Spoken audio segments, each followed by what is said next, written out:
Il-gazzetti tal-ħadd kienu ddominati minn artikli li kkonfermaw kemm bħalissa l-fazzjoni tal-establishment nazzjonalista hija frustrata. Dan kif qed tinnota kemm il-fazzjoni populista tal-partit qiegħda terranka. Fil-fatt il-kittieba tal-establishment ingħataw istruzzjoni minn dak li jiġbed l-ispak biex iħarxu l-lingwaġġ tagħhom ħalli jippruvaw jitfu r-rivali li qed jippruvaw jaħkmu d-dar ċentrali.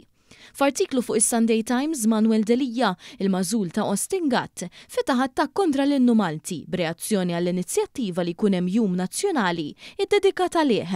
Skont Delija dan kien biss attentat ta' diversiv min-naħa tal-Gvern għad-dibattitu fuq il-ħaddiema barranin.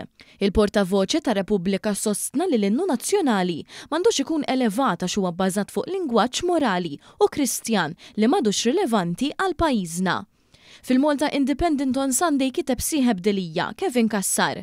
Ħaten Beppe Fenekadami sostna li Labour's days are numbered, għal daqstant huwa għeddet lill-laburisti li the time of reckoning is approaching u li dalwaqt se jkollhom iħallsu tal-azzjonijiet tagħhom. Imbagħad fil-Malta Today il-maħbub tal-Occupy Justice Giovanni Bonello infex f'attakk qawwi fuq id-deputata Ramona Attart għax din ikkritikat il-lingwaġġ moqżis tiegħu kontra il-ġudikatura.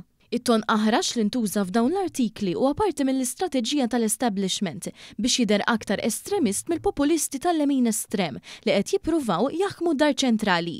Eżempju ta' dan huwa dħul mill-ġdid ta' Edwin Vassallo.